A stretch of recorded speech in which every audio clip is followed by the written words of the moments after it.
આજે ચૈતરભાઈ વસાવાને 7 વર્ષની સજા ફટકારવામાં આવેલી છે।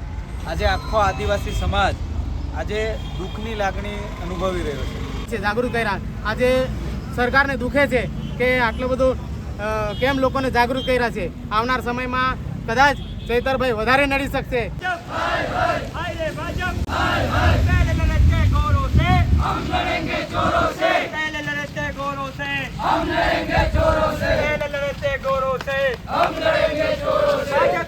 गुंडागिर्दी नहीं चलेगी, नहीं चलेगी, नहीं चलेगी, नहीं चलेगी, नहीं चलेगी, नहीं चलेगी, नहीं चलेगी, नहीं चलेगी, नहीं चलेगी, नहीं चलेगी।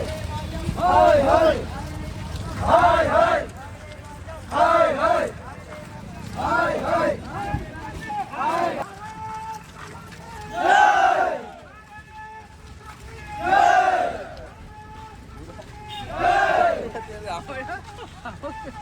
हम तुम्हारे साथ भारत माता की जय। चैतरभाई तुम आगे बढ़ो, हम तुम्हारे साथ हैं। चैतरभाई तुम आगे बढ़ो, हम तुम्हारे साथ हैं। हाय रे भाजप, हाय हाय, हाय रे भाजप, हाय हाय, हाय रे भाजप, हाय हाय, हाय संगे, हाय हाय, हाय संगे, हाय हाय, हाय रे भाजप, हाय हाय, हाय रे भाजप, हाय हाय। भारत माता की जय, भारत माता की जय।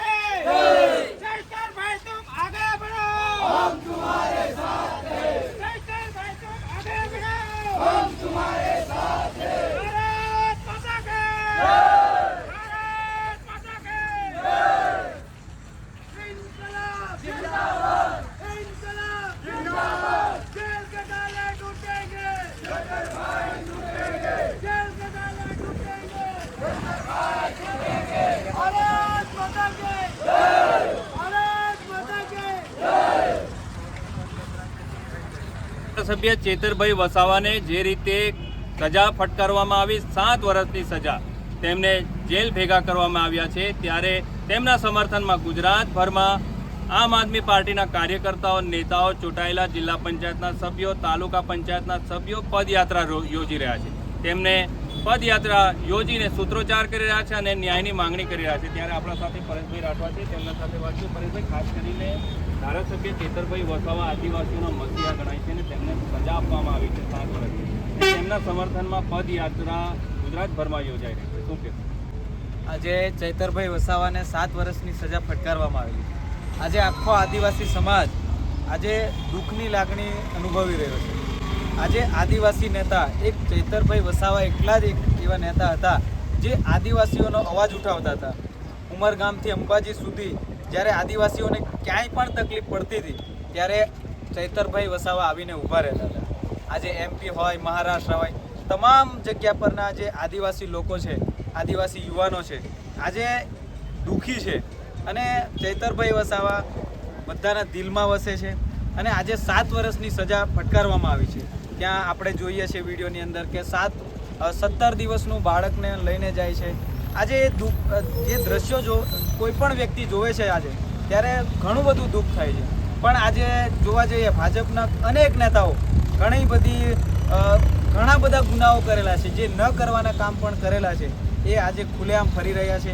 એમને સજા નથી આપવામાં આવી રહી। આજે આપણે જોવા જઈએ તો કે હાર્દિક પટેલ અને ચૈતરભાઈ વસાવાના સેમ દિવસે સજા ફટકારવામાં આવી, તો હાર્દિક પટેલને આજે એનો કેસ સરકાર પાછી ખેંચી લે છે। તો આ કયો ન્યાય છે? આજે આદિવાસી સમાજ આ બધું જોઈ રહ્યો છે। મોબાઈલના જમાનાની અંદર બધા મોબાઈલમાં જોઈ લે છે કે આ ખોટું કહ્યું ને સાચું કહ્યું। ત્યારે આવનારા સમયની અંદર આખો આદિવાસી સમાજ વિચારે છે, જોવે છે, બધા યુવાનો ચૈતરભાઈ વસાવાની સાથે છે। આખો આદિવાસી સમાજ ચૈતરભાઈ વસાવાની સાથે છે। આવનારા સમયની અંદર એમને જવાબ આપશે, આદિવાસી સમાજ જવાબ આપશે અને આદિવાસી યુવાન જવાબ આપશે। બિલકુલ, આ હતા પરેશભાઈ રાઠવા। તેઓ જણાવી રહ્યા છે કે આવનાર સમયમાં જે રીતે આદિવાસી સમાજ, આદિવાસી યુવાનો જવાબ આપશે, ત્યારે અન્ય પણ છે આપણા સાથે, આજે પદયાત્રા આજે ચૈતરભાઈના સમર્થનમાં છોટાઉદેપુર 137 વિધાનસભાની અંદર અમે પદયાત્રા યોજી છે।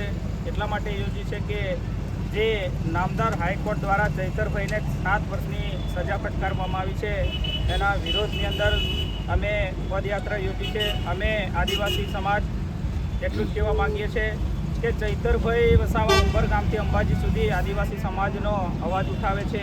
એ સરકારને ક્યાંક ને ક્યાંક એમના પેટમાં તેલ રેડાયું છે અને આ એમના મનમાં ન રહેવાના કારણે ચૈતરભાઈને 7 વર્ષની સજા ફટકારવામાં આવી છે. અને સાથે સાથે ચૈતરભાઈ તો અમે માનીએ કે ચાલો ચૈતરભાઈ કદાચ ગુનો કર્યો હશે પણ એમની સાથે બીજા 8 જણ છે એ લોકોને પણ સેમ સજા ફટકારવામાં આવી છે. તો અમે ન્યાયતંત્ર અને એવું એટલું જ કહેવા માંગીએ છીએ કે જે બીજા લોકો છે એ લોકો થોડી હવામાં ફાયરિંગ કાં તો મારકૂટ કર્યો છે એટલે જે પણ સજા ફટકારવામાં આવી છે એ સજા ક્યાંક ને ક્યાંક સરકારના ઇશારે કરવામાં આવે એવું અમારા આદિવાસી સમાજને દેખાઈ રહ્યું છે. તો જ્યાં સુધી ચૈતરભાઈને છોડવામાં ના આવે ત્યાં સુધી આખો ઉમરગામથી અંબાજી સુધીનો વિસ્તાર ચૈતરભાઈના સાથે છે. હર હંમેશ માટે ચૈતરભાઈ માટે રાત દિવસ લડવા માટે અમે તૈયાર છીએ. તમે શું કહો?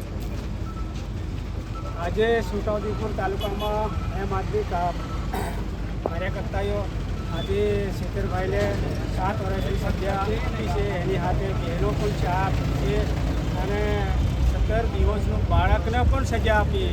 તો આ ન્યાયતંત્રનો શરમ આવવું જોઈએ કે આ બાળકને સજા તમે આપી, ભગવાન ઉપરવાળો નહીં છોડે તમને. આવા નેતા અન્યાય કરવામાં તમને કોણે મૂકી દીધા આવા અન્યાય કરવા માટે? એવું અમારા આદિવાસી જનતા બધું એવું વિચારે છે કે આ તે ડુપ્લિકેટ બનાવટી આયોજન પૂરું એક આ કેસ બનાવેલો છે ફસાવવા સારું, ચૈતરભાઈનું રાજકારણ પૂરું કરવા સારું. તો આને તમે જલ્દીને જલ્દી નિર્ણય આપે એવું અમારી માંગ છે. બિલકુલ, જે રીતે સમર્થકો જણાવી રહ્યા છે કે ચૈતરભાઈની જે રાજનીતિ છે, કારકિર્દી છે, તેને પૂરું કરવા માટે આ એક ષડયંત્ર છે તેવો આક્ષેપ કરી રહ્યા છે. ત્યારે અન્ય પણ સંદીપભાઈ છે. સંદીપભાઈ, તમે યુવાન છો, જે રીતે ચૈતરભાઈને આજે સજા ફટકારવામાં આવશે? હા, બિલકુલ. આજે આપણે સોશિયલ મીડિયાના માધ્યમથી જોઈએ છીએ કે શ્રી ચૈતરભાઈ વસાવાને આજે 7 વર્ષની સજા અને એમના સાથી મિત્રોને પણ જોડે 7 વર્ષની સજા અને સાથે 17 કે 18 વર્ષ દિવસની બાળકી એને પણ એ સજામાં એને સંડોવી લેવામાં આવ્યું છે. પણ આજની જે હાલ સરકાર છે, ભાજપ સરકાર, એમાં માત્ર આદિવાસી સમાજ જ નહીં પણ અન્ય સર્વે સમાજ આજે ત્રાહિમામ પોકાર ઉઠ્યા છે એમના અન્યાયથી. કે કોઈ પણ અવાજ ઉઠાવવો હોય તો આજે એમને જેલ ભેગા કરી દેવામાં આવે છે. હાલ આપણે ચૈતરભાઈને બી જેલ ભેગા કરી દેવામાં આવે છે. હાલ આદિવાસી સમાજનો એક અવાજ બની ઉઠ્યા છે ચૈતરભાઈ, અને એ ભાજપમાં એમના ખરીદીમાં કે એમના મન મુતાબ નહીં ચાલ્યા એનું આ પરિણામ છે. પણ ભવિષ્યમાં બી અમે બધા પોતે ચૈતરભાઈ બની ગયા છે અને અમે લડત આપીશું. બિલકુલ, આ હતા આપ પાર્ટીના જે કાર્યકર્તાઓ છે તેઓ જણાવી રહ્યા છે કે ચૈતરભાઈને વહેલીમાં વહેલી તકે ન્યાય મળે અને ઉમરગામથી અંબાજી સુધી જેટલો બી આદિવાસી પટ્ટો છે આવનાર દિવસોમાં તેઓ તમામ આ પટ્ટાના આદિવાસી સમાજના લોકો ચૈતરભાઈના સમર્થનમાં આવશે તેવું કાર્યકર્તાઓએ જણાવ્યું છે. એ આપણી સાથે પણ ભવિષ્યમાં થઈ શકે છે, એટલે આપણે ખૂબ ગંભીરતા લેવાની જરૂર છે. એટલે આજે આપણે બધા સહકાર આપ્યો તમે બધા, એવી જ રીતે આપણે એકબીજાને સહકાર આપવાની જરૂર છે. ચૈતરભાઈ ભલે જેલમાં છે પણ આપણે બધા ચૈતરે સમજીને આપણે કામ કરવાનું છે. કોઈ બી દિવસ આપણે કંઈ પણ પાર્ટીની અંદર નાનું મોટું એકબીજાનું ખેંચાણ હોય પણ એ બધું ભૂલીને આપણે ભવિષ્યની અંદર આવનાર સમયે ભાજપ હાથા કેવી રીતે લડીશું. ભાજપ આપણે એટલી બધી હરકત પર આવી ગઈ છે. આજે આપણે તાલુકાની ચૂંટણીની અંદર આપણું દેખાઈ રહ્યું કેટલી બધી અન્યાય હરકતો કરી છે આપણી સાથે. એટલે ભવિષ્યની અંદર આપણે આ વિસ્તારની અંદર જવાબદારી છોટાઉદેપુરની આપણી બધાની છે. જેતપુર પાસેથી આવેલા છે ઘણા બધા કાર્યકર્તા, પ્રભારીને પ્રમુખોને બધા, અને કદવાલથી પણ ઘણા બધા કાર્યકર્તા અને પ્રભારીને સહપ્રભારીને પ્રમુખ આવેલા છે. છોટાઉદેપુરના પણ તાલુકા જિલ્લાના પ્રમુખ ચૂંટાયેલા પ્રતિનિધિ, તાલુકાના જિલ્લાના દરેક હોદ્દેદારો તેમને અને બધા સાથે આવેલા કાર્યકર્તા, વડીલો, માતા બહેનો અને સાથે યુવાનો ખૂબ ઉત્સાહી છે.